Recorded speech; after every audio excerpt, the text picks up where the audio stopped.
Hey everybody, welcome to the Canary Cry News Talk live stream pre-stream. We're just about to get the show started. Thanks for being patient with us. Look at us getting started kind of a little bit more on time than usual. It's fun. All right, head on over to CanaryCry.Party to find all the different links you need to fully connect to other Canarians as well as the show. Why don't you check out Canary Cry Supply Drop while you're at it. That's always a fun place to check out.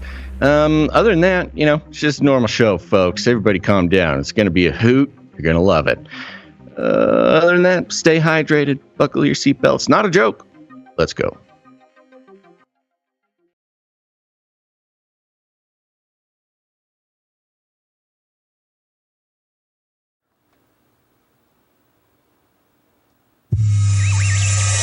The world is getting crazier. People are acting more and more insane. The end of the world is tomorrow. Tomorrow. There's only one thing to do when the world is falling apart.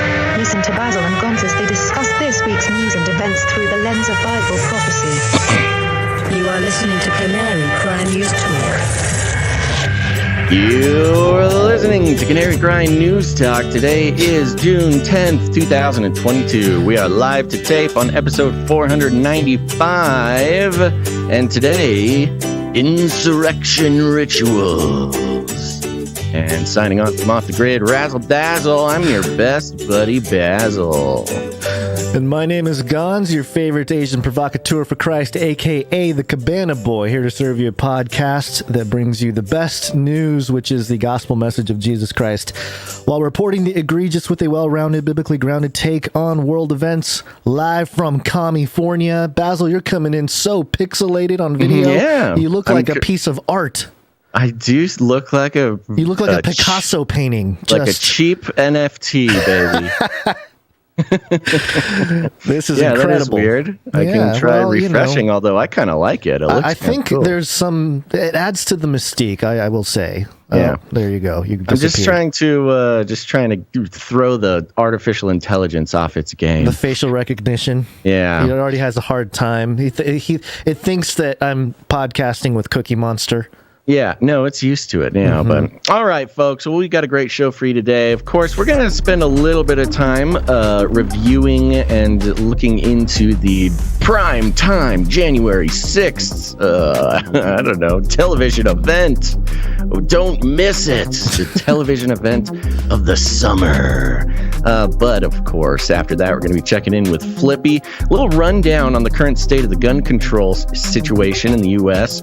And then an update to the Beast system, Gonz. We love our Beast system updates. It's like a iOS update, only for, dystopian sort of anti-human robot world. Another cipher point in the abyss opening, the keys unlocking the abyss. Yeah, indeed. And of course, in the second block of the show, when we bid adieu to YouTube. You YouTubers are going to have to find another place to watch the show, but we'll be checking in with some COVID news. That's actually, for once, there's some interesting COVID news going on. And, oh my gosh, the ticks just keep on ticking, folks. Tick-tock. Tick-tock. The ticks are coming for you. And then we'll get into some funky alien NASA stuff at the end of the show, which you're not going to want to miss. It's all connected. It's all connected. Yeah, it's all connected, folks. So stick around. But first, Gonz, it's time for lead stories. January 6 rioters. Did you know there was a hearing yesterday? No. About this insurrection, the brink of the fall of our country. Yeah, it's primetime television, baby. Yeah.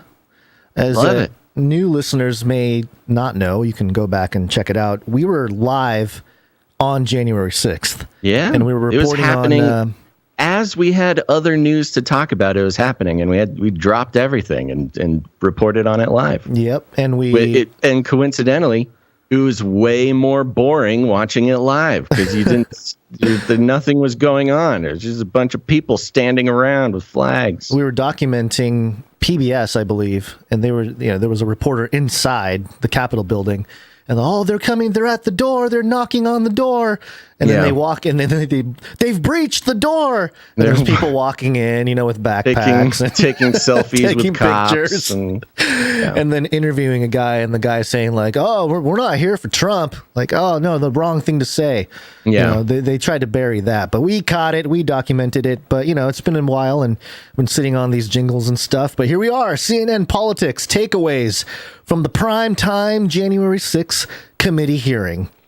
And I have it's a long clip. We don't have to play all of it, but it's a video of Pamela Brown. She is the CNN anchor / senior Washington correspondent.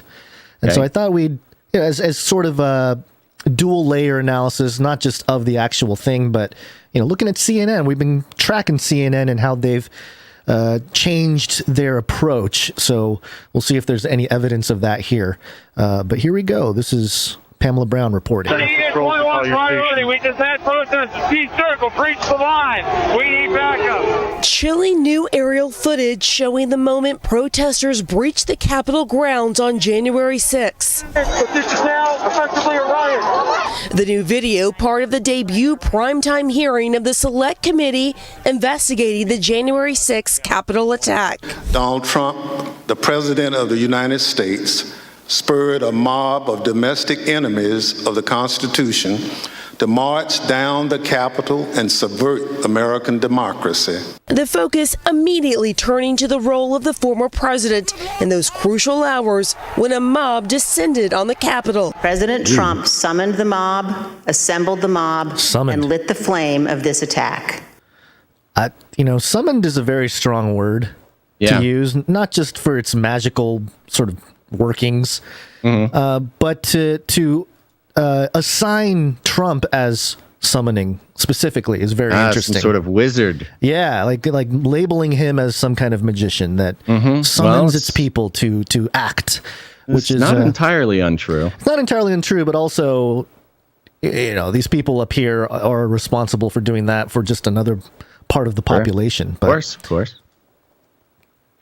Sounds like whataboutism to me, Gonz. Committee Vice Chair Republican Representative Liz Cheney referencing then President Trump's alleged 7-point plan to overturn the 2020 election, which a committee source said included possibly replacing the acting attorney general and instructing state officials to create false electors.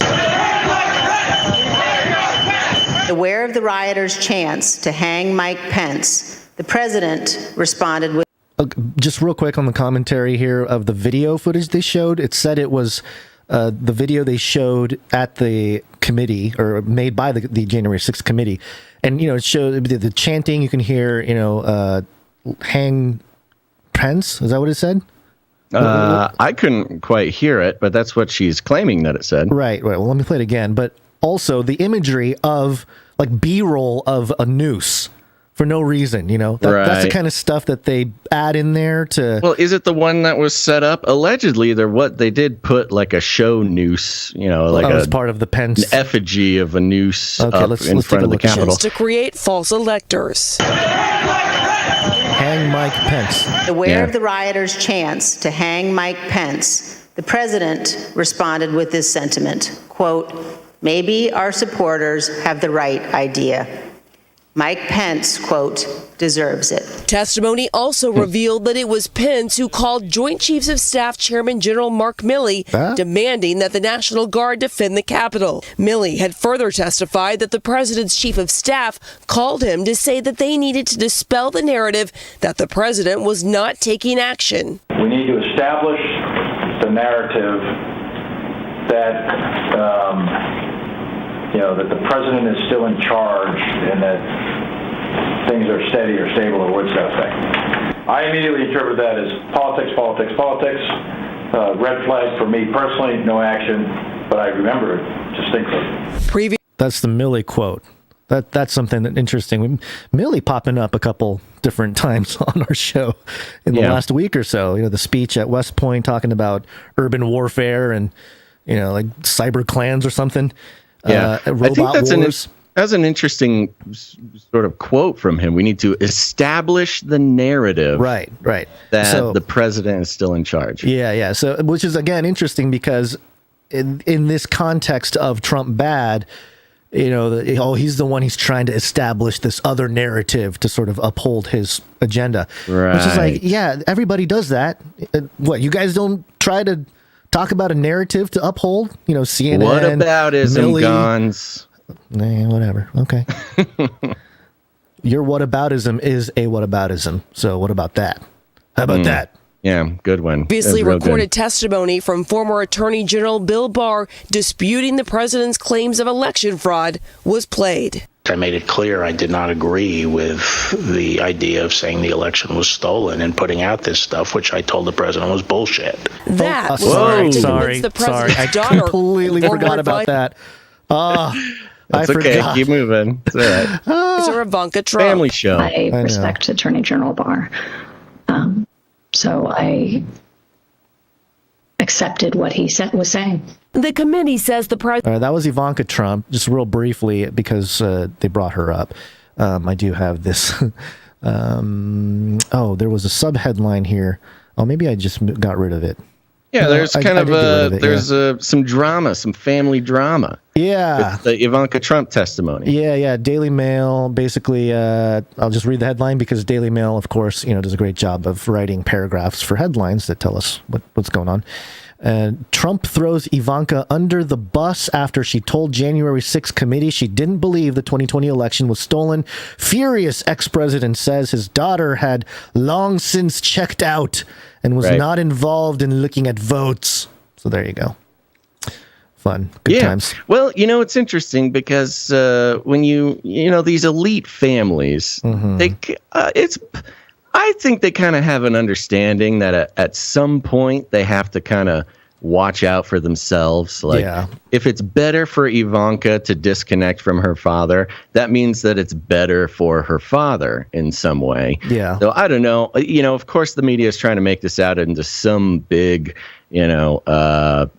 family drama. Oh, I'm sure he's calling her, I'm sorry I had to do it. It's just a media thing, Yeah, I mean, we've all seen we've all seen Succession. We know how these these lizard people families work. Yeah. Okay, continuing back with the CNN report. The president had been told by at least 4 close aides that he had lost re-election. Testimony played reveals that at least one individual associated with the campaign even told him he was likely to lose the election. At some point in the conversation, Matt Oskowski, who is the lead data person, was brought on, and I remember he delivered to the president pretty blunt terms that he was going to lose. The committee played a huge emphasis on the role of 2 extremist groups, the Proud Boys and the Oath Keepers. Both groups were visibly present at the Capitol on January 6th and were some of the first to break into the Capitol building. I am not allowed to say what's going to happen today. because everyone's just going to have to watch for themselves. But it's going to happen. Never before seen footage from inside Republican Minority Leader Kevin McCarthy's office shows the moment everyone fled the scene. A GOP source with direct knowledge says McCarthy's staff was scared that day, and Cheney stated that McCarthy was calling Trump's allies and family members to try to persuade the president to intervene. Now, McCarthy, along with several other GOP members of Congress, have refused to comply with requests to testify before the committee. He's patently embarrassing himself. If he were truly a leader within the House, he would want to get to the truth and the facts, which is where he started, but somewhere he went off the rails on that. The committee also claims that multiple Republican lawmakers, including Representative Scott Perry, were advocating for pardons in the final weeks of the administration. The committee also heard live testimony from documentarian Nick Quested and Capitol Police Officer Caroline Edwards, who were both on the ground. Many Capitol officers were in attendance, watching on as one of their own testified about the extensive injuries she sustained as one of the first officers on the scene. What I saw was just a war scene.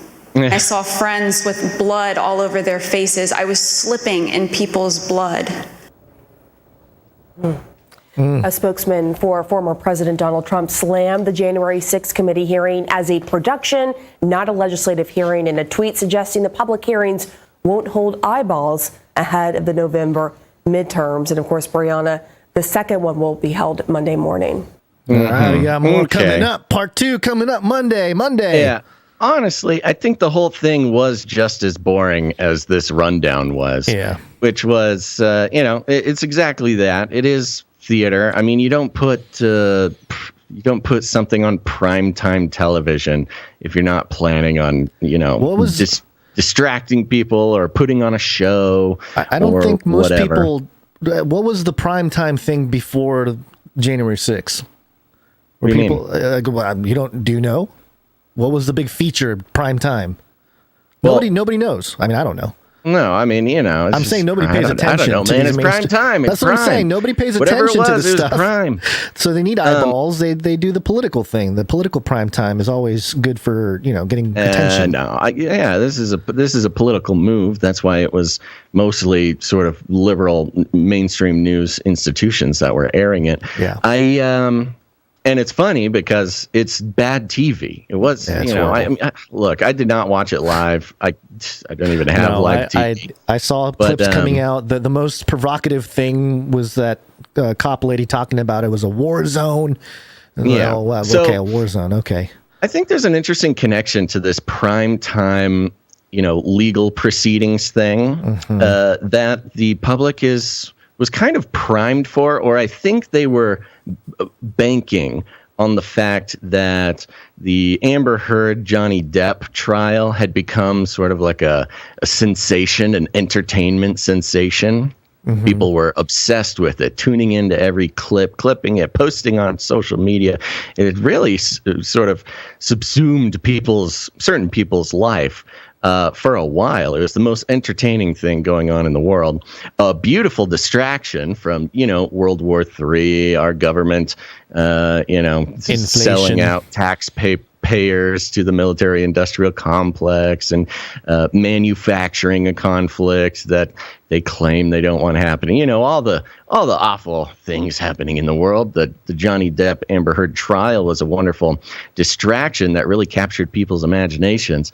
And it feels like they were kind of either on one hand, they were like trying to train the public to stay locked in on televised trials or legal proceedings, or they were just really hoping that once the Amber Heard Johnny Depp trial was wrapped up, that people would just have the bloodlust for, live court proceedings. Oh, we just gotta get another camera in the courtroom. It's the only thing that matters to us now. But as far as I can tell, this was like the most boring thing anybody could have ever spent their time watching. Well, however, they need to grab some controversy. So there were watch parties. Did you see this? No. Yeah, watch Liz parties Uh-oh. Basil froze. Yeah, He the froze for blue a second. check mark. Oh, okay. Am I back? Something about Liz Cheney, and then you froze until blue check mark. Yep, gotcha. So Liz Cheney, so there's a tweet from Amy Carney, blue checkmark congressional correspondent at the New York Times, who tweeted, Liz Cheney gets applause at a small outdoor J6 hearing watch party. And it's this, and there's apparently at a park involved, Yeah, at a park somewhere, there was, like a watch party. They set up a projector screen. They put on the trial, and there's maybe 100 people there, I'd say, just sitting on the grass and, I don't know, eating peanut butter and jelly sandwiches. Watch parties will become a thing. If you want to bring it up. Oh, thank you for that. Just right on your face. But it's funny because it's... I'm sorry? The Skype gave the link was just in. Never mind. Okay. Go on, finish. So, yeah, there's the link if you want it. There's maybe 100 people in this picture. It's funny how she said she called it a small outdoor J6 hearing watch party, which is, I found a bit insulting coming from like big time Annie Carney, New York Times congressional correspondent, because, there's a decent amount of people there. Whoever put this on really, got some people to come out. But Liz Cheney showed up, so that's a big deal. She got some applause as being one of the few Republican representatives who are, who were always anti the big lie. Mm-hmm. I'm still waiting for this thing to load. All right. Yeah, okay. Oh, People at a picnic.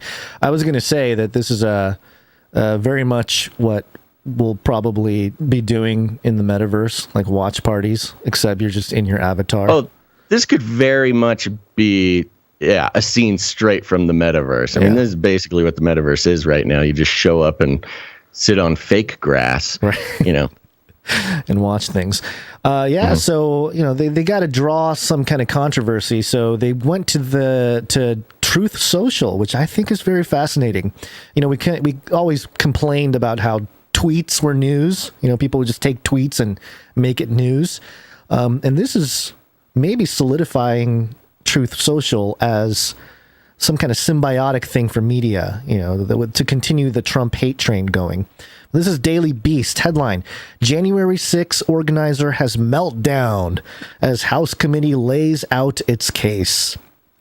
And it says, as the Jan 6 committee tasked with investigating the Capitol riot presented its case to the American people on Thursday evening, Jan 6 organizer and Stop the Steal leader Ali Alexander had a meltdown on Donald Trump's Truth Social platform. Truth Social, hyperlinked Truth Social.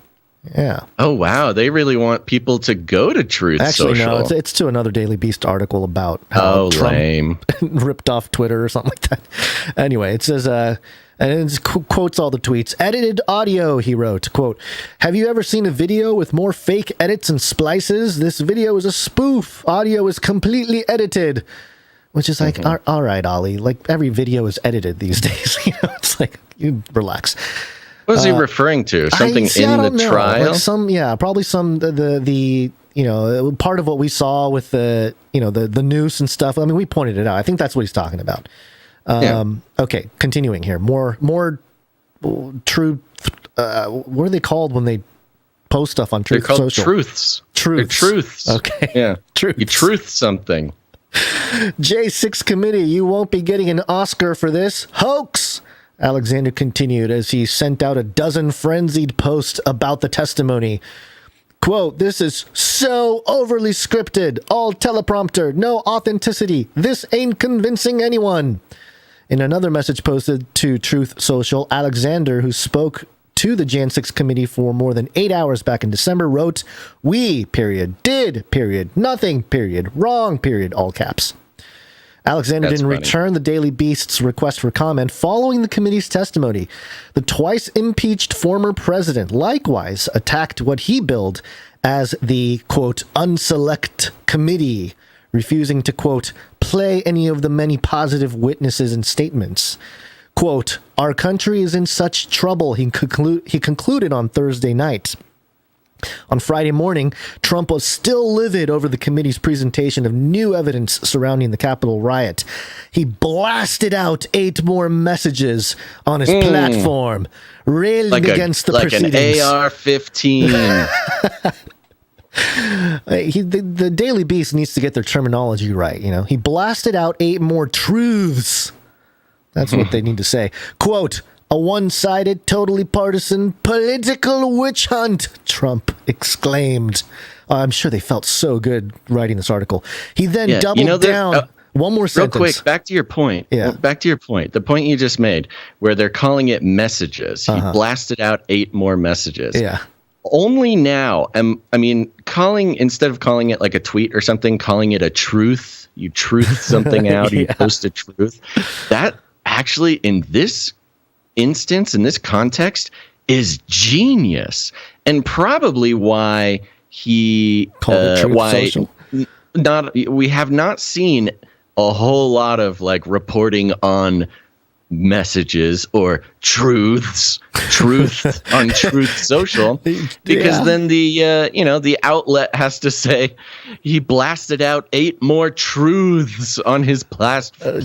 I think we might have made the point too at the time that Trump basically bought the word truth by doing this Truth Social thing. So as far as a business move, it's quite clever. That was pretty genius, but Daily Beast is not falling for it. No, that's the problem. You can't get these people to play along.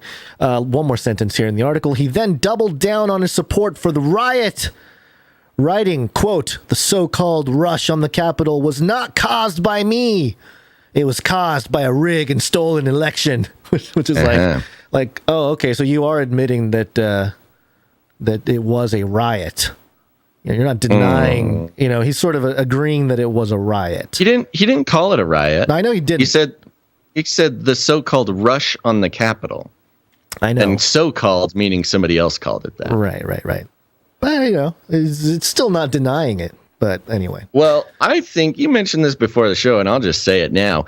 I mean, the juxtaposition of CNN putting it in their protocols, thanks to Chris Litt, that tweets are not news, at least far right, far left tweets are not news, and backing off on, hey, somebody tweeted something as a breaking news story. Right. dailybeast.com, not quite on the same page, and so it goes so far in the opposite direction that now Trump's Truth Social is a source of news. I mean, it is giving the platform some a level of, I don't know about credibility, it's but not at least visibility. But it's visibility. It's a source. It's a place where people can focus in on the love-hate relationship between the media and the Trump machine. It's a target. Which Trump Twitter. Loves. Yeah, Trump loves that's Trump's whole strategy. That's how he does it. He knows that they're going to make money. He gets all the attention on himself and moves it along, moves the story along. Right. And I mean, as far as the business deal, the news focusing their attention on hate towards Truth Social, they know that they're going to get the clicks too. So he understands that, hey, I'm providing a service for you guys too by providing this platform that you guys can attack. Always had there's a lot of criticism towards the media in that, like, oh, you just love Trump. You make so much money on Trump. You're Trump. You love him. I don't care how much you hate him. You love him. But it also goes both ways. I mean, Trump loves the heat. He loves the media talking about him, no matter if it's positive or negative. So it's really a symbiotic relationship. And that's something we got to keep in mind when, if you're getting all fired up about the media representing Trump in a way you don't appreciate, just remember he does appreciate it. It's all part of the strategy. Yeah. One more quick note here as part of the whole Jan 6 thing. Oh no, I hit the paywall. Hold on, I thought I cleared this over that. on Forbes. Yeah, the Forbes story.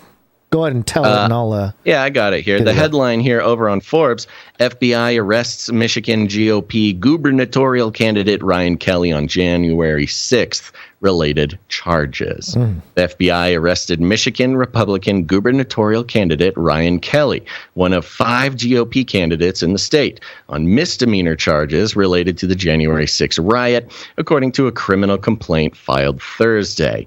And we got some key facts here. FBI agents raided Kelley's home near Grand Rapids, Michigan, and arrested Kelley, a real estate broker who was visible in videos taken at the Capitol on the day of the January 6th insurrection.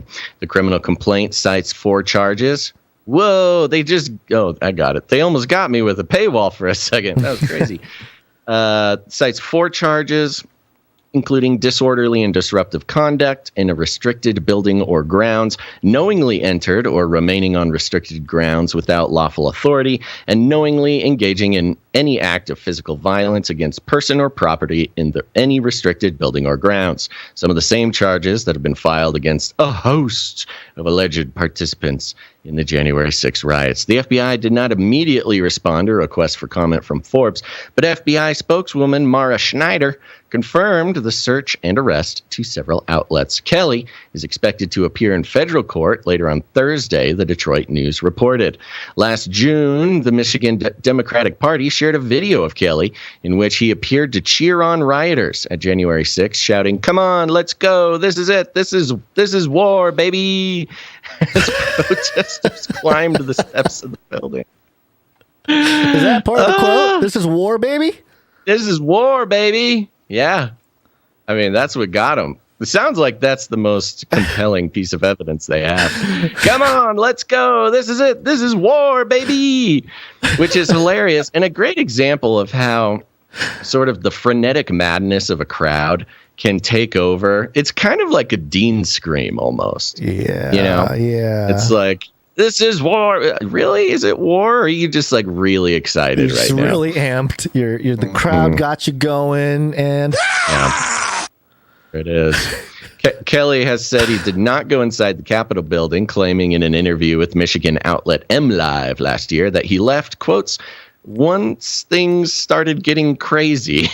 You can imagine, hey, we've all been there, man. You're in a crowd, some exciting's happen, you yell, "Oh, this is war, baby!" And then you get up there and you realize things are a little crazier than you expected, and you just kind of moonwalk right out the door. The spokesperson for Kelley did not respond to requests for comment from Forbes. Boring. There you go. There's the important stuff. But interesting, though. I mean, he is a candidate for the governor of Michigan. That's pretty gnarly that they'd go after him and arrest him. Grab him. Yeah. There's an interesting, the gubernatorial race in Michigan is a really fascinating story going on right now. We're not going to touch on it at this moment. But there's a bunch of Republican candidates that got busted for faking signatures on their right. There was 10 Republicans set to run for governor, and then 5 of them got busted for faking signatures on their whatever you call it. What do you call it? I don't know. Doesn't matter. But so they cut it down. They cut the Republicans running down to 5 from 10, and then, arrest one on January 6 charges. Now you're down to 4. I'd be sweating if I was one of those 4 other Republican candidates. Yeah. Keep your nose clean, everybody. Yeah, cleans. Keep them cleans. Keep them cleans. By the way, before the show, you and I, we were trying to figure out our times, the timestamp, or not the timestamp, but like the time of each our thing. Timer. And I said, hey, we should do a half hour. You said 20 minutes. We're right at a half hour. Look at that. Look at that. I forgot to start mine. So right now, I'm going to start it, and we're going to move on to the next segment. It's Friday. There you go. We can keep playing with the Friday thing. Yes. You did it. Do more. Oh, okay. All right. It's Friday. Give it to us. It's Friday. It's Friday. It's Friday. Yeah, no, I understand. Well, there you go. We can keep playing with the Friday thing. Cause it's Friday. You ain't got no job. And you ain't got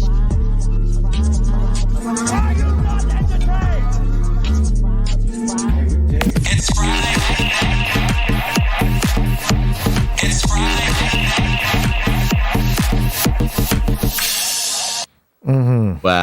It's Friday. It's Friday. Let's do it. Let's do the show, Gonz. Do you have any cool updates? Anything we need to know? This is war, baby.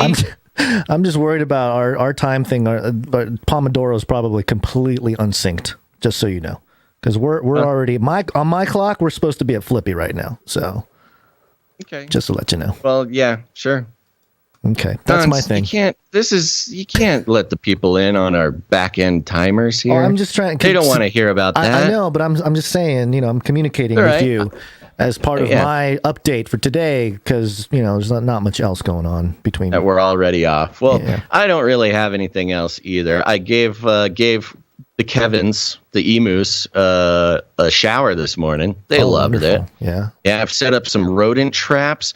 I've got like a colony of 1,000 little gophers or something. I don't know, ground squirrels, gophers, meerkats. I have no idea what these things are, but they are eating everybody's food out there. And so I set up some rodent traps, the kind of the humane ones where it's like a bucket. You put some bait up there and the little critter goes up and falls into the bucket and can't get out. Set one of those up. Checked them this morning. Did not catch a single gopher. Not Gophers are a little smarter, maybe. They're like, they're too smart. Last guy tried this little trick on us. We lost Marvin, but not us. Yeah, little prairie dogs. But I did catch a half a dozen little kangaroo mice-looking guys. Ooh. The little expect the mice. I thought you were just the bunch of little kangaroos. cute mice. I'm catching a whole bunch of, but those prairie dogs, they're a little bit smarter than I thought. Yeah. Okay. Good. All right. And with that, we're going to thank some of our executive producers. Executive producers. That's right, folks. We're on the value for value model. No corporate money whatsoever. No ads, affiliate codes, partnerships, nothing. We are entirely funded by listeners like you. And when you when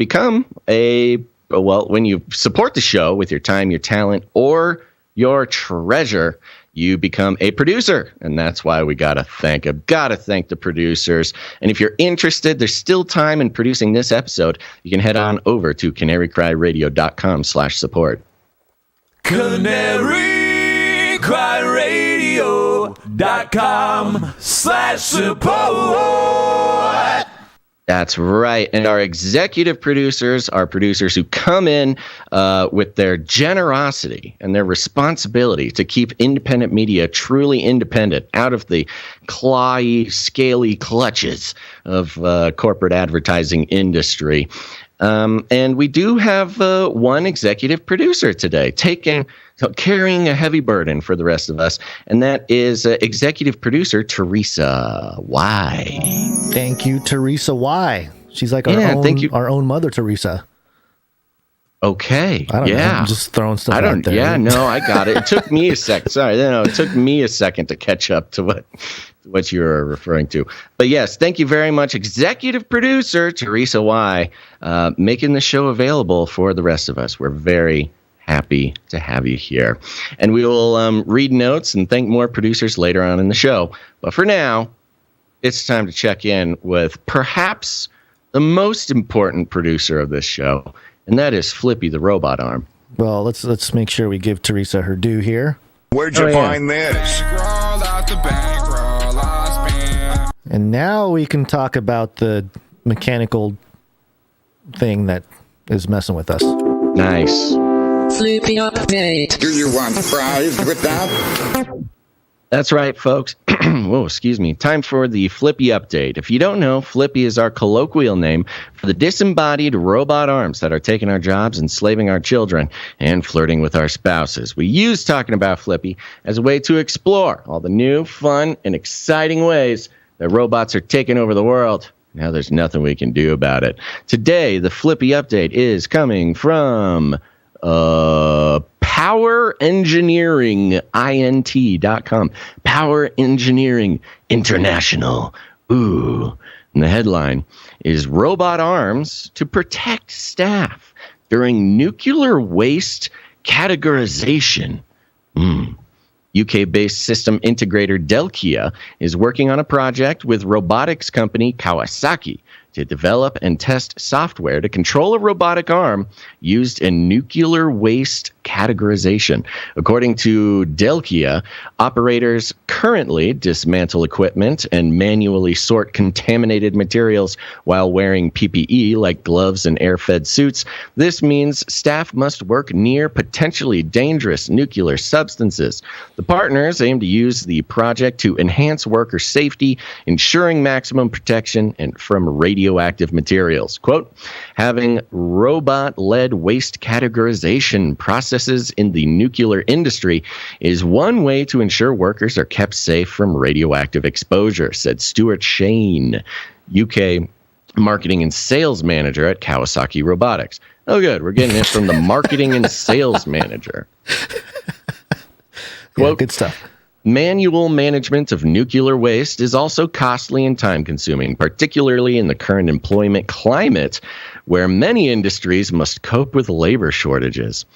I would love to see the numbers on the labor shortages on nuclear trash man, because that's basically what's going on here. They sift through,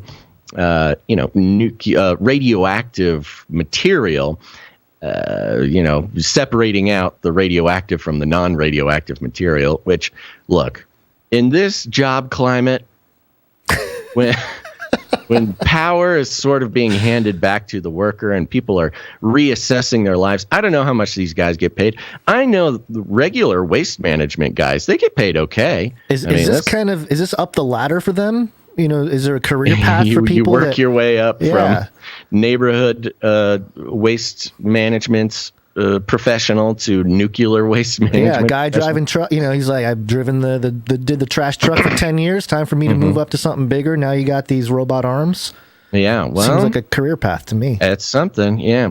According to Shane, the nuclear industry is increasingly looking to machinery to perform the repetitive and often dangerous tasks associated with waste categorization. Quote, the final model will be able to sort and manage different categories of nuclear waste, making it safer and more cost-effective than current industry processes.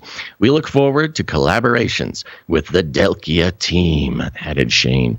The first step is to build the robot. No kidding. I mean, I'm no robotic professional. I am an enthusiast, and some might say I'm the premier robot critic in the world, but I'm no professional robot man. Hey, but I agree.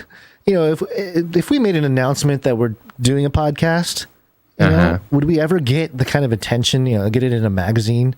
Or an article, and then our comment is, the first step is to make the podcast, and then we will have a podcast. The first step in podcasting is recording a podcast. Yeah. And much like robotics, the first step is to build the robot, after which Delkia will develop, integrate, and test the software. The software will control the movements, safety critical functions of the robot. Quote, we've been tasked with building and optimizing the system prior to active commissioning. I feel like somebody had a word count that they had to reach on this article. It's like, first we must build the robot, and we must build the robot before the robot is active and commissioned. This Mark Sisson. They're really stretching out this idea. Multiple sentences. This is interesting. Build-to-print contracts like these are great opportunities for us to combine our experience in software development and integration with Kawasaki's extensive technical input and accessible engineer support. This is important for us during the programming stage because if we need some guidance, it's immediately made available. First, we got to build the robot, and we got to build the robot before we can use the robot. And before we can use the robot, we got to call Kawasaki, and they got to tell us how to use and build the robot. So that's why we're really enjoying this. So good job, Delkia. But I thought this was fascinating. Admittedly, I think putting robots around nuclear waste is definitely safer for human beings, as objectively a lot of robot replacements. Some of them are safer, but you don't see Flippy, the burger flipping robot, being advertised as like it's going to save lives necessarily. Right. But it kind of, this had a bit of a vibe of like, there's going to be a lot more nuclear contaminated waste in the future. I mean, Russia, Ukraine, Putin was talking about the 4 horsemen of the apocalypse and the destruction of a nuclear facility, and only the mutants at the bottom of a lake will survive. We're going to need these robots. It's got a very Wall-E feel, you know. Yeah. When the world is destroyed by the hubris of man, these cute little guys will go rolling around, and we'll be very grateful that they will separate. You know, they kept calling it nuclear waste, which, of course, you know, could be in regards to nuclear power plants and such, as if there's like enough of those to go around. But perhaps they're preparing because all of our waste will have radiation attached to it. You know, our candy bar wrappers, or perhaps even human waste will need to be handled by robots someday. Yeah, I don't like what it portends with the theory that, you know, we're going to be around a lot more nuclear waste, and we better have those robots ready because, you know, we're going to need to really wade through all that. Because, especially with the Russia thing, if they do, or whoever, you know, shoots the nukes, you know, Uri Geller was saying that the aliens would stop it. Maybe the aliens don't show up on time. You know, it's a biblical thing. You know, the Prince of Persia in the book of Daniel. Yeah. Daniel waited like 3 weeks or something. It's like, what are you doing? He was battling another prince of the air there. But yeah, so they don't show up in time. The aliens don't make it. Sorry. Yeah, and a little collateral damage. Hey, but hey, look, you guys are advanced enough. We gave you the technology, you know, 100 years ago to make robots, and here you look at you. With the robot arms cleaning up all the mess you made with the nukes. Taking care of yourselves there. So yeah. It's all prepared. You got to pair the nuclear waste categorization robots with the sewer surveillance. Yes. So you know who the first victim to having the radioactive.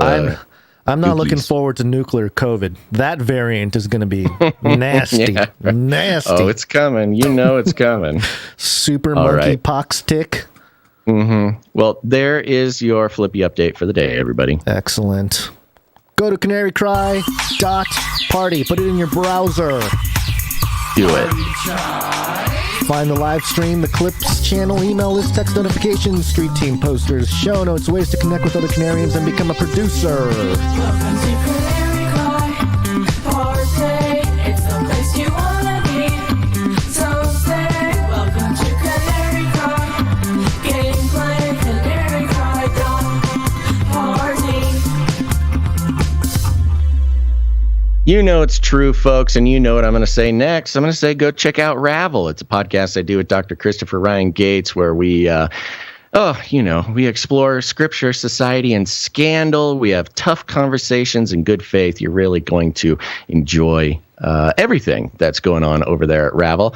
You can explore Ravel right there on CanaryCry.Party. You can play it straight from that menu. Go check it out. But if you're not into that, of course, you can find it on your podcast players. And I think you're really going to like it. There's 2 Ravels, but you know how to find the right one. You should also go ahead and go check out Canary Cry Clips on YouTube and Odyssey. That's right. Just type in Canary Cry Clips. You'll find it. It's got segmented videos from this show. You don't have to listen to the whole 4-hour show twice just to get some information. No, it's all segmented out by our beautiful and talented clip producers who are busy little bees. After every episode, they edit out every segment of this show and put it up individually on Canary Cry Clips. Go subscribe, watch those videos, share them. It's great. And if you want to make sure never to miss a live show, or just make sure you can get in contact with us whenever you want, you should join our text message alert system. And you do that by texting the word canary to 877-740-3226. That is 877-740-3226. Just text Canary and you will join up, baby, automatically. You can also sign up for that on CanaryCry.Party as well. Go check it out.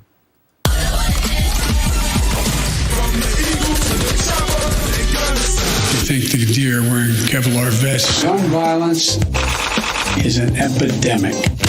Are you proposing taking away their guns? Yes.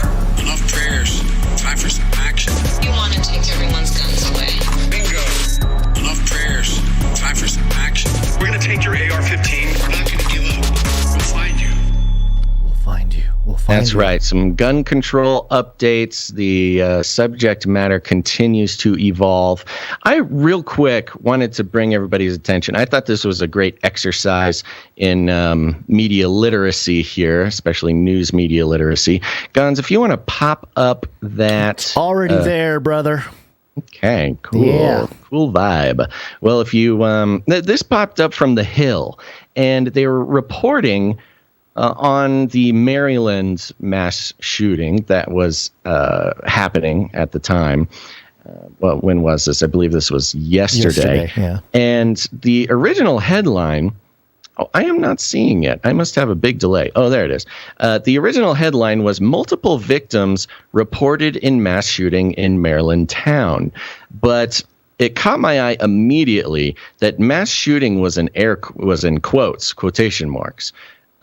Which, when you're on a mainstream news outlet, as long as there's some modicum of sort of journalistic integrity, when something is in quotes like that, it means they are not making that claim. They are pulling it from someone else. And I thought to myself, strange. Why are they sort of hedging their bets on this using the term mass shooting? And of course, we know the official definition of mass shooting is a shooting in which 4 or more people are shot, casualties. Is it 4 or 5? I believe it's 4. Okay. 4 or more who are hit during the event is a mass shooting. And I thought to myself, that is very strange. That is very strange that The Hill is hedging their bets, making sort of a point to put the term mass shooting in quotation marks. And, you know, I took a screenshot. I just wanted to keep an eye on it because usually as things evolve, you can get a little bit more information. Well, we did, because later on they updated the article. And the headline now is 3 dead, 1 critically injured in Maryland mass shooting. Mass shooting now, not in quotation marks. So I believe that they were holding off on taking the quotation marks off. They still wanted to use the term mass shooting because it's a good headline grabber, gets people all riled up. It continues the narrative of mass shootings. It was too early for them to confirm whether it was or it was not a mass shooting. But turns out 3 dead, 1 critically injured. That does officially confirm that it is a mass shooting, and they took off the quotation marks. Now, there's not a whole, I don't have a big rabbit hole, earth-shattering analysis, but I thought it was a great example. It was a good object lesson for everybody out there, because of course one of the main missions of this show is to help everybody get a grasp on news media literacy. What exactly are you looking at with the words they use, the punctuation they very specifically use in headlines and articles? And this was an example in the first version of the mass shooting in quotations, where at that moment, it was not a mass shooting. It wasn't that they could not confirm that it is a mass shooting, but they really wanted to put that in their headline. And so they used little quotation marks. And in this case, it did turn out to technically being a mass shooting. And so they edited it. But you could very easily read that headline, not pay attention to the quotation marks, and just go on being affected with an unconfirmed event. In this case, it did get confirmed, but it's just a wonderful little trick that they can use to hedge their bets, kind of release themselves from the liability or responsibility, and allows them to use a much more inflammatory headline than the facts currently show. And that's that. Now on to the important stuff. This is over here, KTLA mirrored on MSN. The headline is House passes sweeping gun package, the Protecting Our Kids Act in largely party line vote. Protecting Our Kids Act. Who wouldn't vote for the Protecting Our Kids Act, Gonz?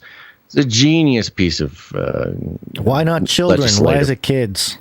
Protect the Children Act. Oh, that is an interesting idea. Yeah, kids is a little bit informal for a piece of legislation. Yeah. The House passed a sweeping gun package on Wednesday in response to last month's shooting in Buffalo, New York, and Uvalde, Texas, which killed more than 30 people and reignited the push for firearm legislation on Capitol Hill.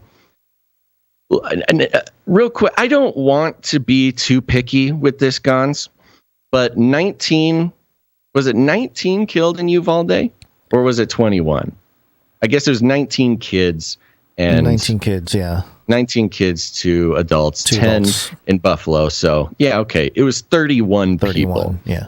And which I guess technically, more than 30. Yes, technically is more than 30. So, there you go. They wanted 33. They want the 33 thing, but it didn't quite get there, so they'll just say over, more than 30. Yeah. So keep it ambiguous. If you say more than 30, it could be 33, right. It could be. But we do know the exact number. Why not just say 31? No. But okay. The package, dubbed the Protecting Our Kids Act, passed in a 223 to 223 to 204 vote. One Republican did not vote. Ooh, weird. Two Democrats, Representative Jared Golden in Maine and Kurt Schrader in Oregon, bucked the party in opposing the measure. 5 Republicans, Representatives Adam Kissinger, Anthony Gonzalez, Brian Fitzpatrick, Chris Jacobs, and Fred Upton, supported it. And this is interesting. We need a little bit more details, but they're saying 2 Democrats bucked the party in opposing the measure. So so you had Democrats opposing the Protecting Our Kids Act. They don't want to protect it. But we had 5 Republicans cross the lines and supported it. The legislation consists of 7 separate provisions aimed at addressing gun violence in America. The House voted on the individual provisions separately. Aimed at addressing gun violence. The House voted on the individual provisions separately, all of which cleared the chamber in mainly party line votes. The overall package, however, is the only legislation that will be sent to the Senate for consideration, where it faces GOP opposition. Horrible GOP people trying to destroy our country. They don't want to protect their kids. A bipartisan group of senators have been engaged in their own negotiations to come to a consensus on the narrower gun legislation. And it goes into Trump. Oh, no, they just put a little ad right there in the middle of this. It makes it look like it's part of the paragraph. Yeah. Yeah, exactly. The House package would raise the minimum age for buying a semi-automatic weapon from 18 to 21, prohibit civilian use of ammunition magazines with more than 15 rounds, that's a problem, and enact new federal criminal offenses for gun trafficking and straw purchases of firearms when an individual who is unable to pass a background check buys a gun through a proxy. It also seeks to require that ghost guns, firearms that are untraceable and do not have serial numbers, undergo background checks and receive serial numbers. Sure. Cool. You're going to 3D print a gun at home, folks. It's now the law. You better let the government know or follow the law. Impose a ban on bump stocks for civilians and bolster storage of guns in homes where minors may have access to the firearm. Additionally, the package compels the Attorney General to submit a report to congressional committees on the individuals who are deemed ineligible to purchase a firearm by a background check. This is a weird one. The Attorney General has to submit a report to Congress on those who didn't pass the background check. Are they worthy enough to be another one of our controlled children. But why? Yeah, why? Well, they need to. Why, if you fail a background check and you try to purchase a gun, do they have to send it to Congress? Because they What is need Congress going to do about it? They're not a law enforcement organization. Well, I mean, they got to influence the laws to prevent these people It's or something. Weird. It is a really mysterious part of it and really sus to me. Passage of the legislation comes just over 2 weeks after a shooter. Yep. America is in the midst of a shocking gun violence epidemic.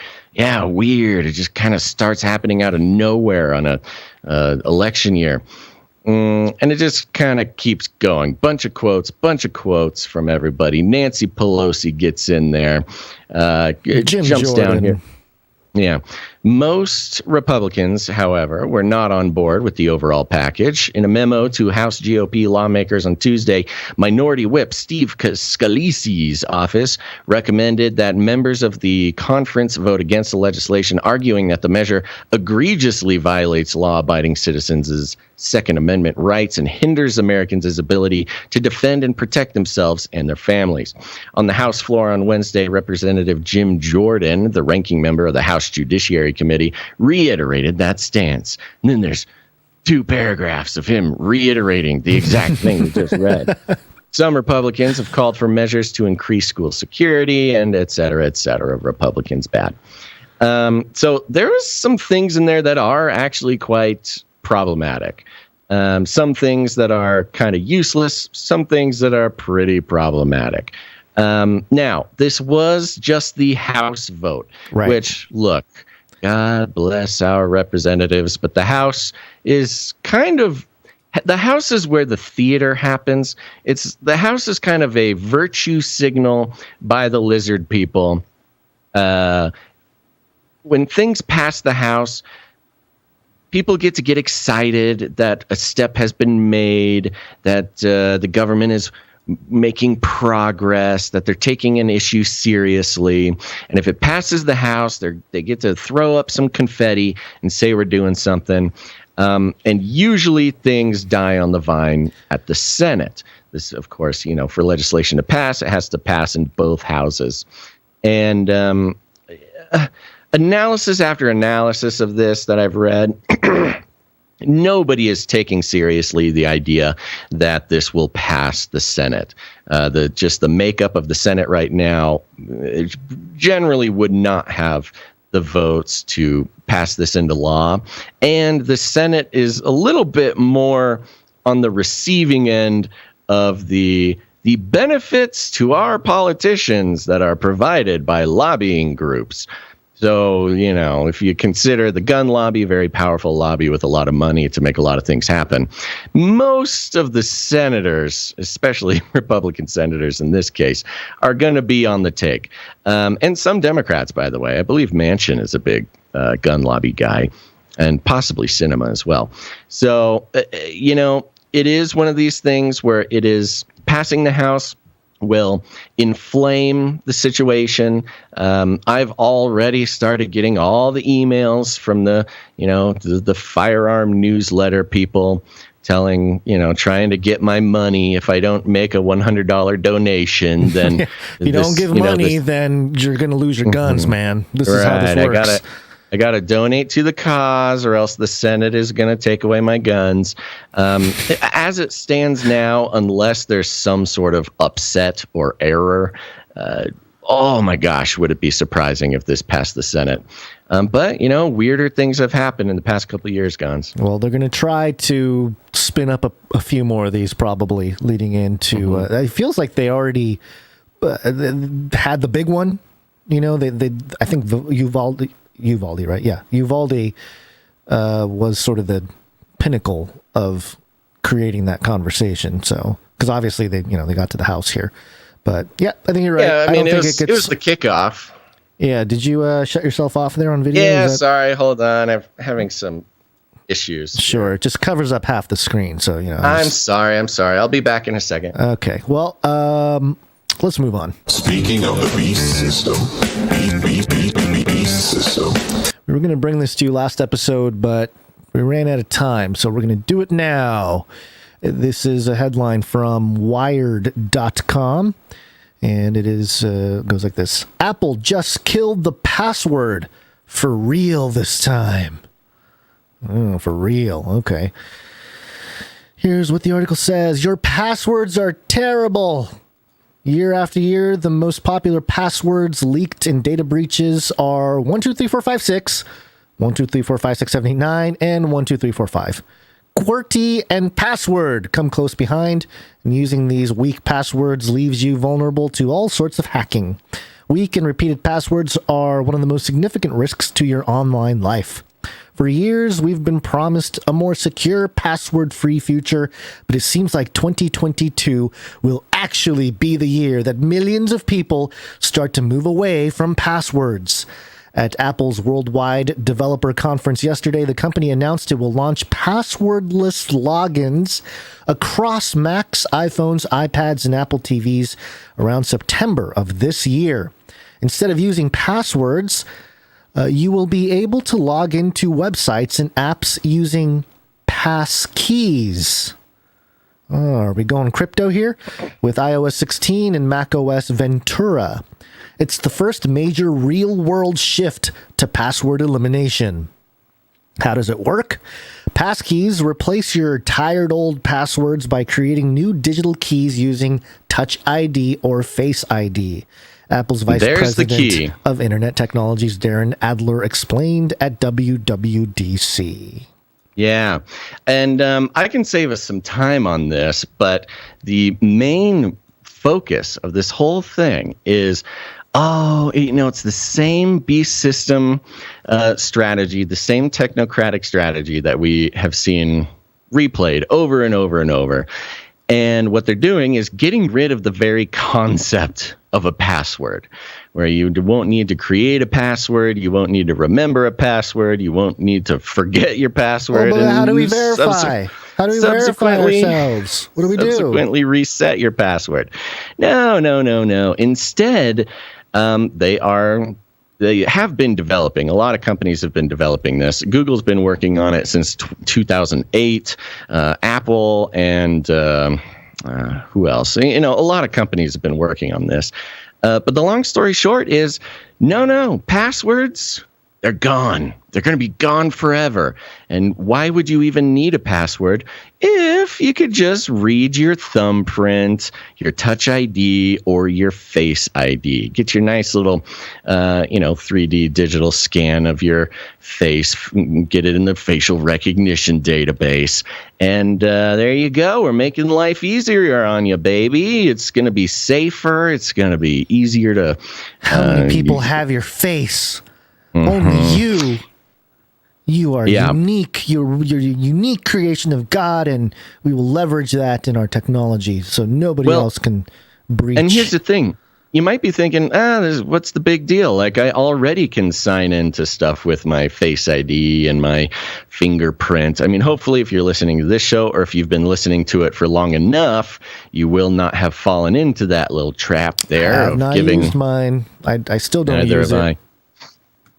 Yeah, and so hopefully you haven't given your very precious biometric data to some company who is not beholden or cares about you whatsoever. And in fact, biometric data has been one of the most valuable forms of data to be sold, not just in the legitimate data markets, but also the black markets, on the dark web, baby.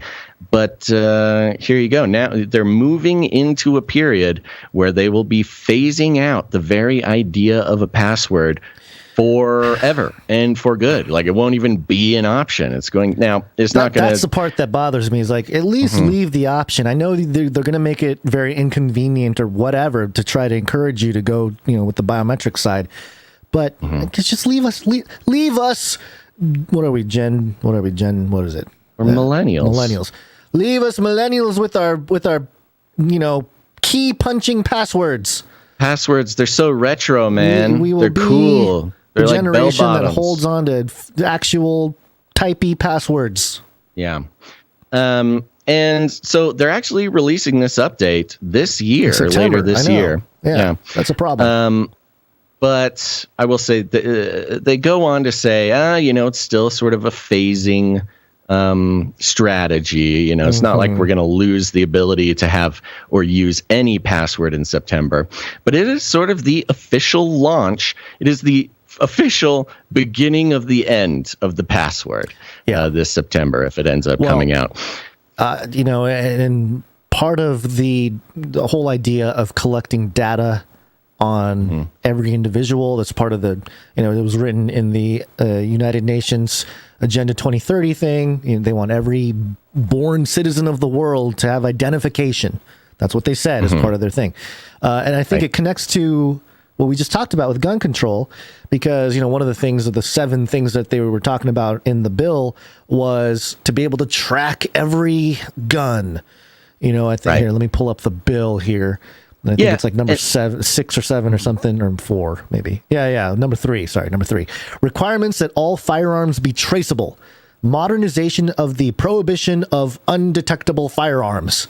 So literally, they're the surveillance apparatus, fired up, pun intended, as part of the restructuring of everything. And if you have IDs, these biological IDs of all the people, then it's almost like before you had to get a fingerprint at the police station. You got to get the little ink pad and they got it on file. Now the tech company just has a record of your biometric, and you can they easily look up if if they find a fingerprint on a gun or something that's unregistered. Well, and it's not even the gun that's that's the smallest part. I mean, no, I know. The I'm just people, giving an example. The sort of skeptical, they already have your driver's license. Okay, we get it. Yes, if you live in society, you probably have some sort of data, biometric data that's been collected by somebody. Yeah. But the point is not, the government has your fingerprint, or the government has your Face ID.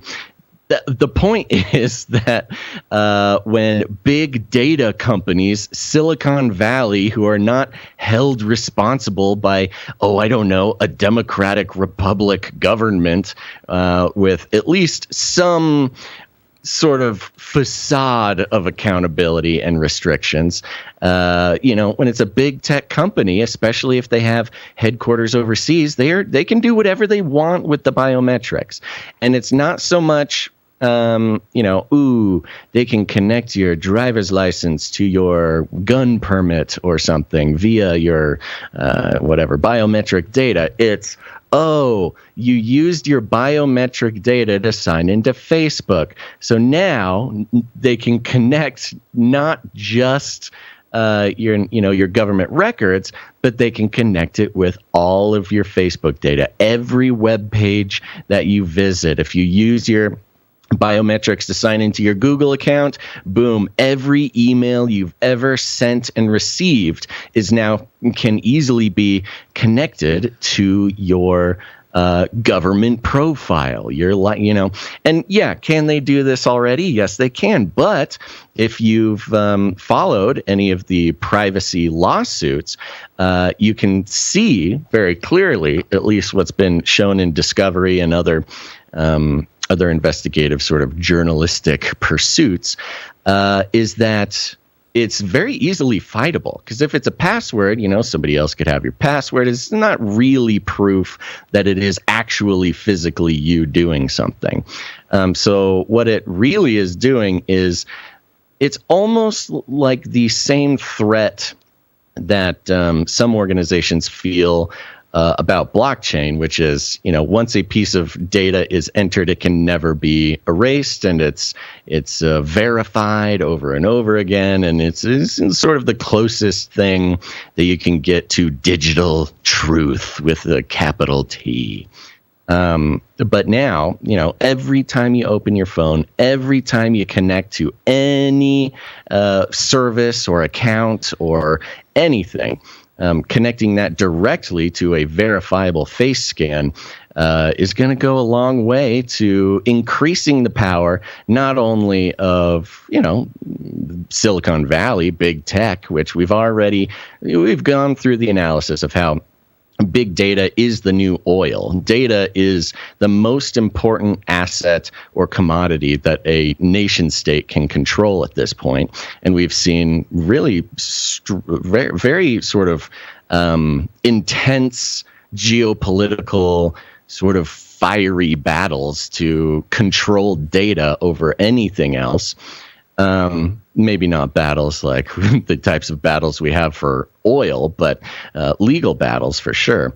And, the idea that this can be verified, connected to every little piece of information via biometrics is going to increase the value of that data. This is just how the industry works.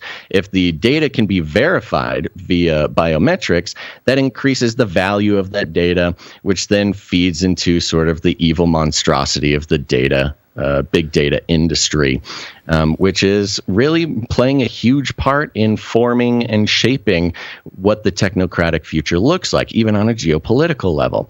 Now, Apple is generally one of the more responsible companies when it comes to data.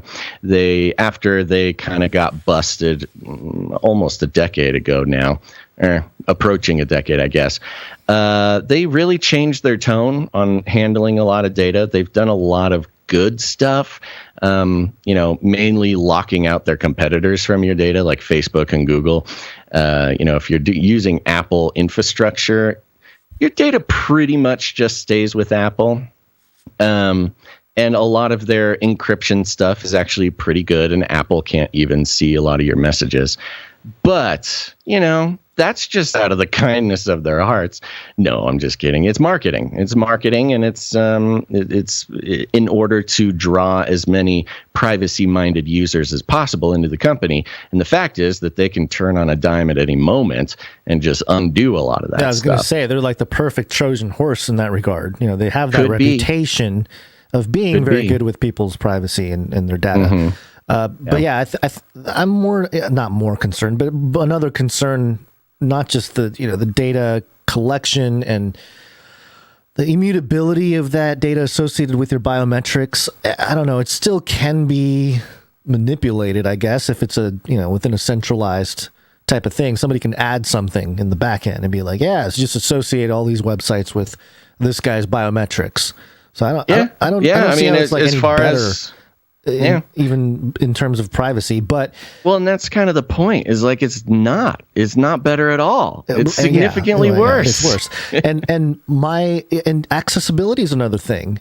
With passwords, you can sort of even if you're locked out, you can kind of still log into something anonymously, or if you need your family to like do something, check your email or whatever. I don't know. Right. You can, you can kind of figure out a way around it. But if it's biometrics and that's the only way you can get in, you're giving more gatekeeping power to Apple. And you have to comply with whatever thing they have in order to access your account. I don't like that. I'd rather be able to have my own sovereignty over my account access, So anyway, and I love it because it's all done in the name of convenience. It's convenience and safety. Well, they got no new tricks. And it's funny because that's, another thing we complain about all the time is the advertising industry. And when it comes to the juxtaposition between the value for value model, where you actually have to take responsibility and personally put value back into a system that brings value to your life, or the OG advertising model where, it's so easy, man. I don't got to think about it.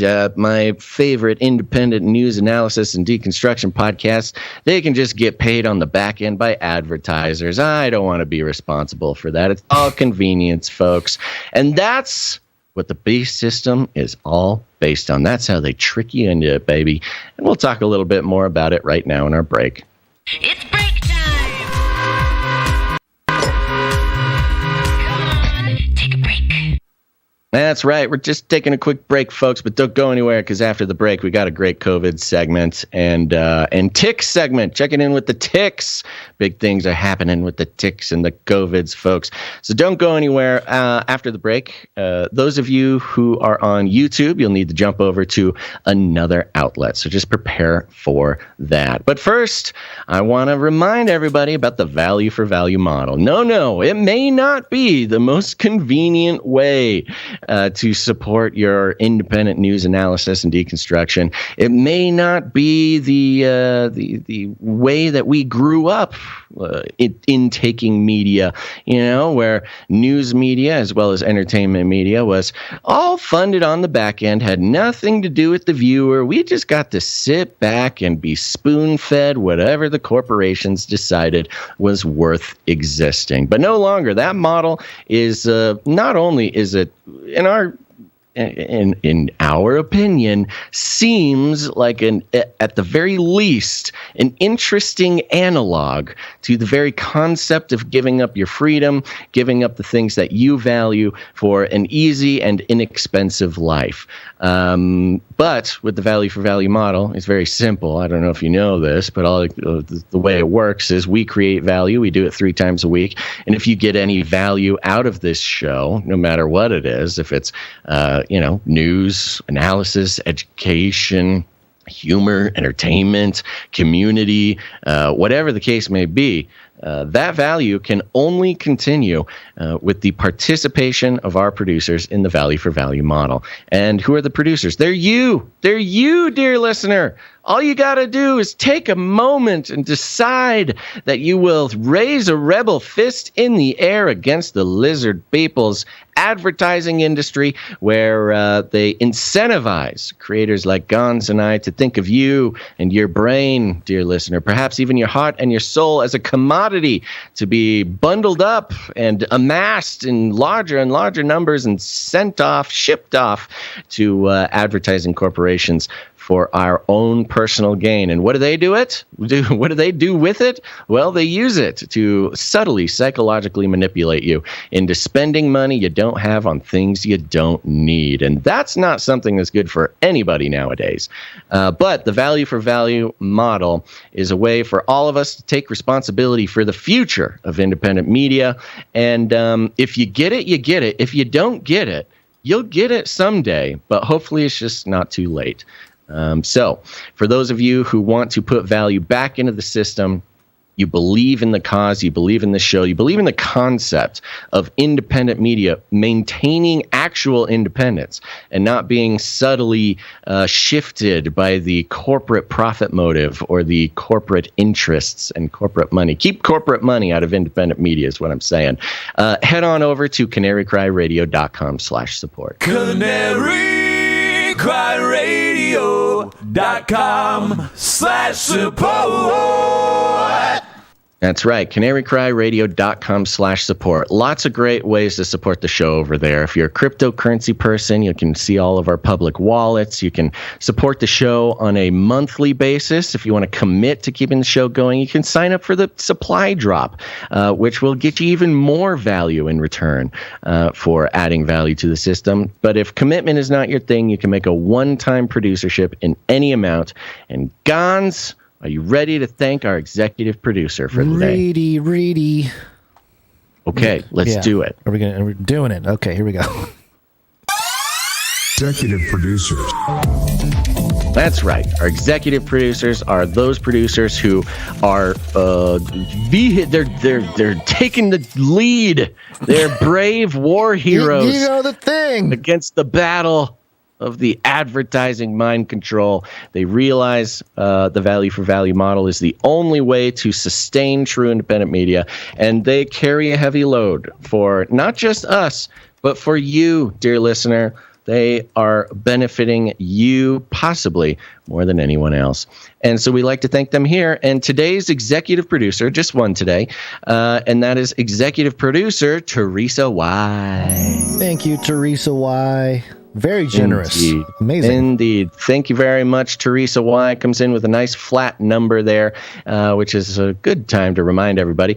If you would like us to not read the number, we always lean in the direction of anonymity. And if you'd like to keep the amount anonymous, just make it a nice flat round number. And that's an easy way for us to know that you don't want us to share it. If you don't mind us sharing it, add a funky number in there. You know, some people add 33 cents or whatever. You know, think of one yourself. 1001 is another popular one. Whatever the case may be, that's how we know that you're okay with us reading it. But Teresa Y coming in and has a note here that says, God bless. Happy Friday. It's Boom. Friday. It's Friday. Short and sweet. Short and sweet. I love it. Love it. Anything to say to our wonderful Teresa Y, guys? Where'd you find this? Where did you find this, Teresa? Where'd we find this, Teresa Y? Thank you, Thank Teresa. you so much. Executive producer Teresa Y. BP. Let's hit that supply drop button real quick. Mm-hmm. Here we go. Getting louder. Supply drop. That's right. CanaryCry.Supply.Drop.com. Go there. CanaryCry.Supply.Drop.com. It's easy. It's fast. It's a wonderful way to receive even more value for your participation in the value for value model for $33.33 a month. That's $2.77 per episode. That's like 80 cents per hour. It's a great deal. So not only are you producing the show and all the honor and respect that comes with that, but you'll also receive 4 shipments a year, once a quarter. We're making custom producer-produced, artist-designed, made in America, Canary Cry News Talk, cool stuff. And we'll send it straight to you just for being a producer. So go check that out, and we're all waiting for the supply drop, baby. Yeah, and before we go, waiting for the supply drop, just want to say that the NFTs are pretty much ready to go. The tutorial to get your address is ready to go, so we'll probably do it. I don't know, maybe I was going to talk to you about it, Basil, how we can get that out there, because it's all ready to go. Our test subjects. Well, the supply droppers are the ones who get the NFT, and Yes. They will just receive an email. We have a list of their emails. Perfect. Great. So we'll send them out, and you guys can hop on and get that Ethereum address to us, and we will send you the Canary Cry supply drop NFT. So there you go. Yeah, Boom. it's good times. Good times. There For we free, go. by the way. Mhm. Okay. All right. Well, we got a few more producers to thank, Hold and on. let's. Hold on. Let's wrap it up.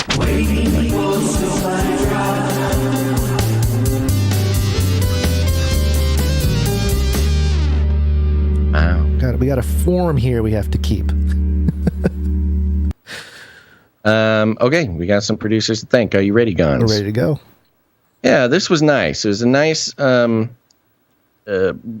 handful of producers here. It was kind of weird. Last episode, we only had 4 producers in sort of the normal producer range, which is between $7.77 and executive producer. And people realized that was, it's just a shame. And so they came in and produced the show, and we're very, very grateful for that. Starting with producer Dame Sarah of the Shadows. Ooh, thank you. Dame Sarah of the Shadows. Good to see you. Thank you very much, Dame Sarah of the Shadows. And let's see here. Dame Sarah of the Shadows. Ooh, this is weird, man. See, when you come in on the Linktree, I don't understand the the numbers. The fees are different. So, like, I don't know if we're supposed to read it or not. I don't know. I'm going to do it. No, I'm not going to do it. We should always lean in anonymity, I guess. This is difficult. Send in a note, folks, when you come in through the Linktree, because that will be the only way that we know what's going on. And I believe, I'm sorry. I'm kind of slowing down here for a second because I want to get this right. I'm checking if there was a note. There's no note. So I have no idea. Thank you very much, Dame Sarah of the Shadows. And why is she Dame? It's because she's part of the Canary Cry Roundtable of Knights and Dames. That's right. We haven't mentioned it in an episode or two, but when you hear Dame or Sir in front of somebody's name, it's because they've given $1,000 or more through the value for value model, either all at once or over time, and they're given a very special place of honor. And Dame Sarah of the Shadows is one of those. Thank you very much, Dame Sarah. Women rule!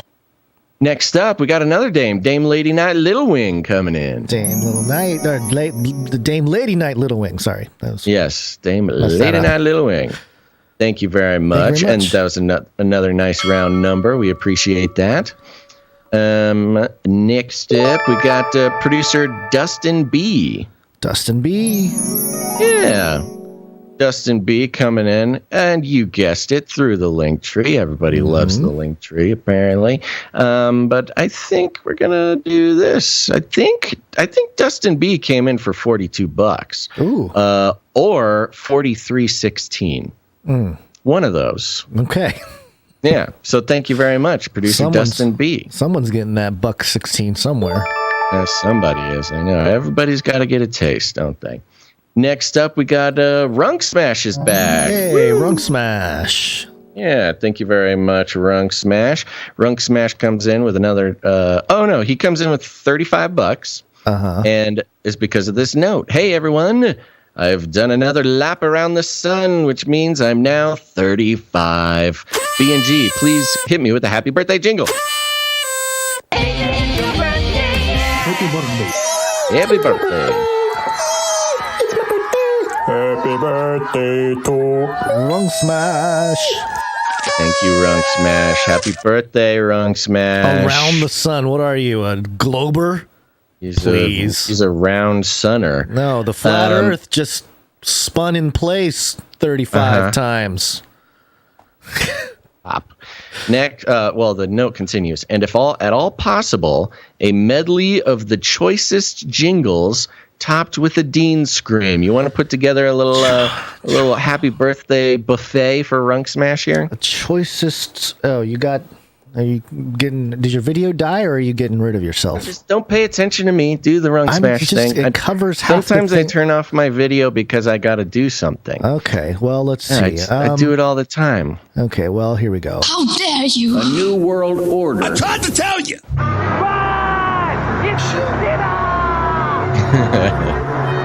It's Cuomo prime time. I do it with everyone.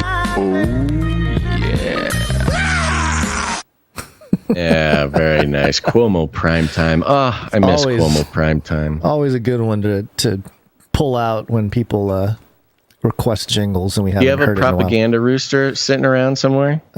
Propaganda rooster. Oh, yeah. Only if it's, yeah. I did have it. Hold on. I have to go to another thing. That's here. okay if it's a whole thing. Yeah. Just thought Runk Smash would like a little propaganda rooster too. And my soundboard is not working, folks. I was gonna say, we didn't mention it. Yeah, I've about 95% fixed all of the issues that we were having last episode. But the method with which I needed to fix everything destroyed my soundboard, so I have to rebuild it. We will rebuild better, stronger, faster. Okay, for Runk Smash. Propaganda rooster.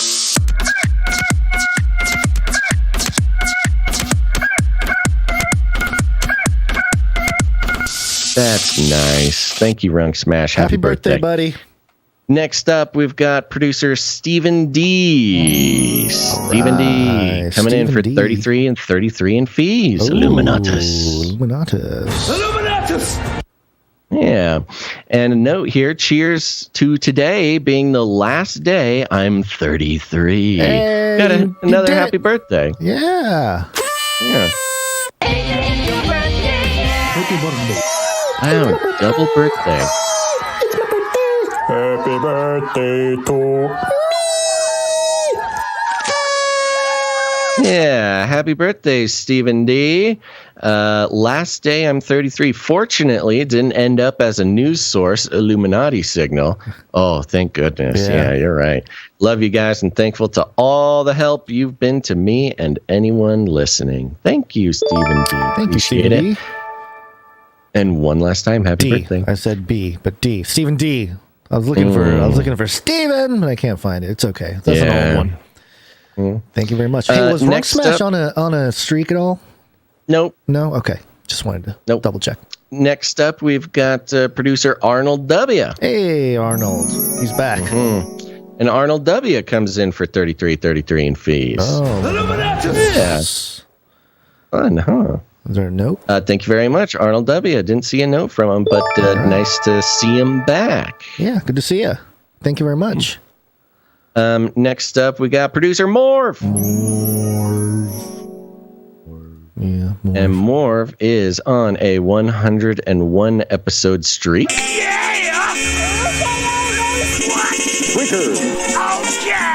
you so much. 101. And Morv came in for, it was a total of 2319. Oh, 2319. Maybe that's is that a reference to something? Yeah, 2319. That's the Monsters Inc.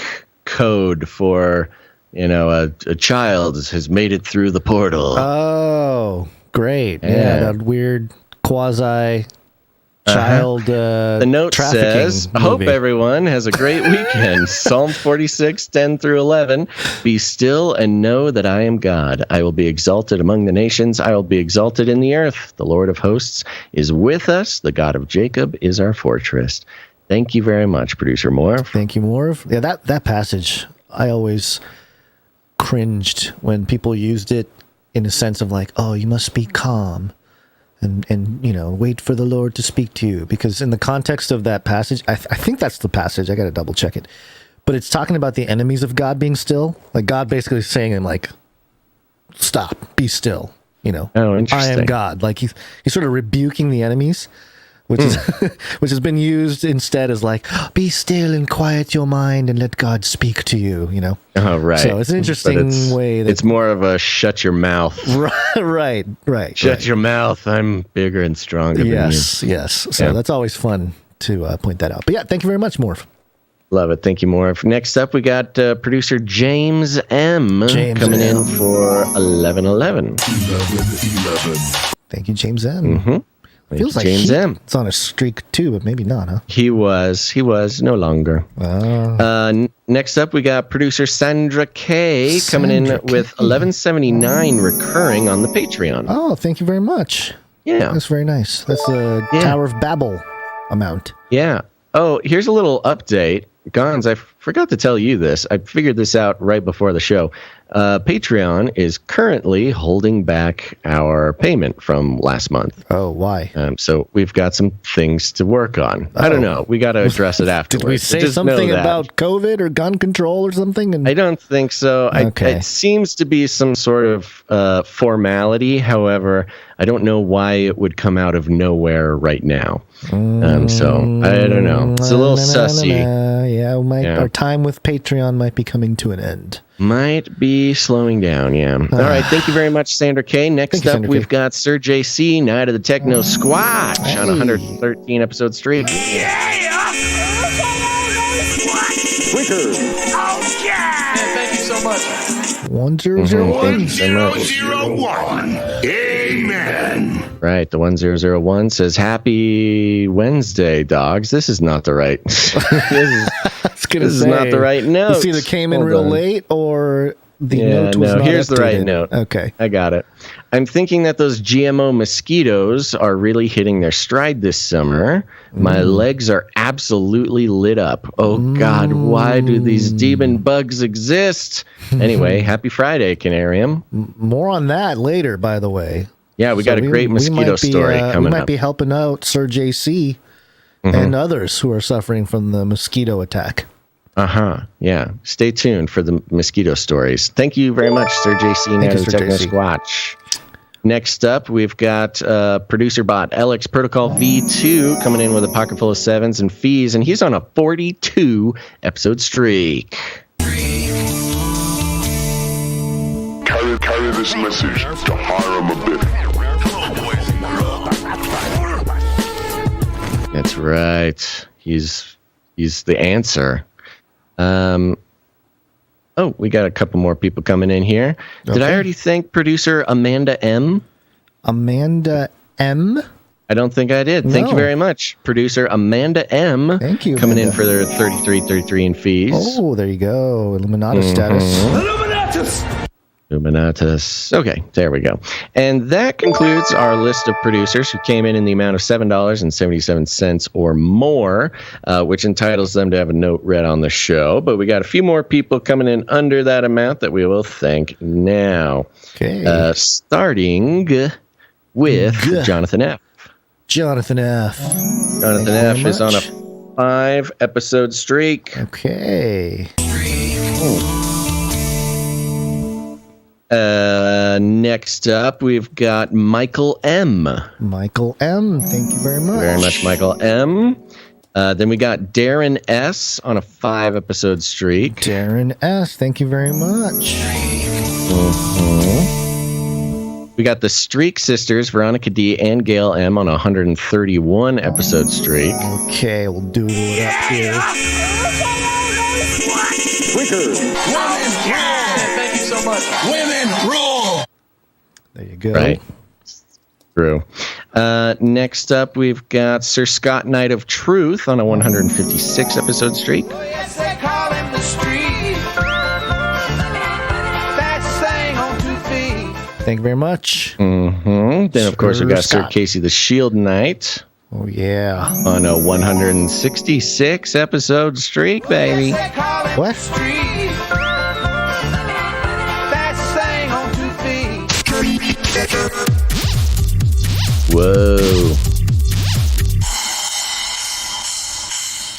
166, did we plan on anything, or did we? No, we did not. No, we're doing 177. 177, that's right. Okay, good. Yeah. Whew. Yeah. Whew. Let's see here. I think that's all of them right now. I was trying to see if one came in for Sir James, Knight and Servant of the Lion of Judah.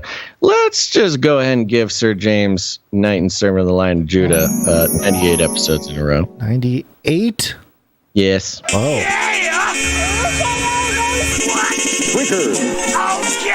Thank you so much. Yeah, you don't want to lose that. Yeah. Well, Sir James, I mean, he's so faithful. But I don't know if he's coming for this episode, but he's at 97 episodes in a streak. And he's at 98 now. We were praying for him last episode, right? We're praying for him last episode. Things are tough. He Yeah. executive produced last episode. And if, I don't think he did it on purpose. So we're going to give him a little bit of a break. We'll square up, but yeah, we'll give this one to him until we know more. So there you go. Thank you very much, Sir James, Knight and Servant of the Lion of Judah. Thank you very much. Okay, that concludes all of our financial producers. Okay. Thank you all very much. And again, really, this is impossible without you. And remember, you're not just returning value to Gonz and I, but you are also playing a part in making the show available for the innumerable listeners across the world. So if you're listening, chilling, enjoying the show, remember, it's these producers who are making it possible for you. Right. So say a little prayer for all of them. Yep. Shut up and take my money. Thank you for your patronage. Thank you for your patronage. Thank you. Thank you. Thank you for your patronage. Please leave a message after the tone. At the tone, please record your message. Leave a message. Message. That's right. Go to CanaryCry.Newstalk.com. Go click on the green tab. It'll be on the bottom or the side. Click on that, and you can leave us a voice message. You're giving us permission to play it, but it's not guaranteed. Gonz, who has left us a message? We got one message today from Rochelle. Happy Friday, Canarians. I just want to thank you, Team Canary, for all the wonderful content and comedy and companionship I found here. And I just wanted to bring a scripture I hope brings you some joy. Right now, I feel like God's people are feeling the heat. But remember who you are and what our Creator did for us. This is John 6:37.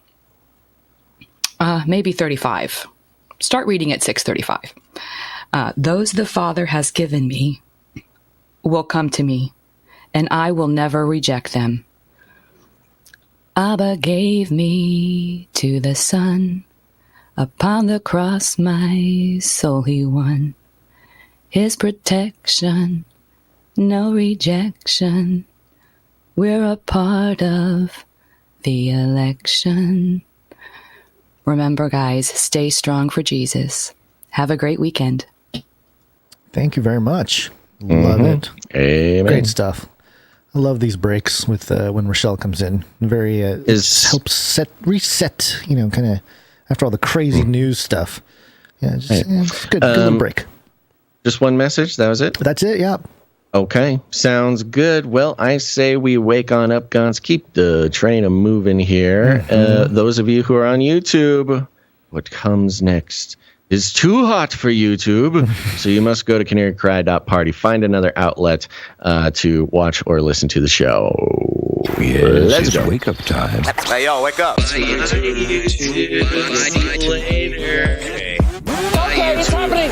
Everybody stay calm. Everybody stay calm. What's the procedure? Go to Twitch, Rumble, Odyssey, Twitter, Facebook, whatever it is. You can find all those links at CanaryCry.Party as well. Too hot for YouTube. YouTube. Now you see me. Now you don't. COVID. It's Corona time. COVID-19. COVID-19. COVID-19. COVID-19. COVID-19.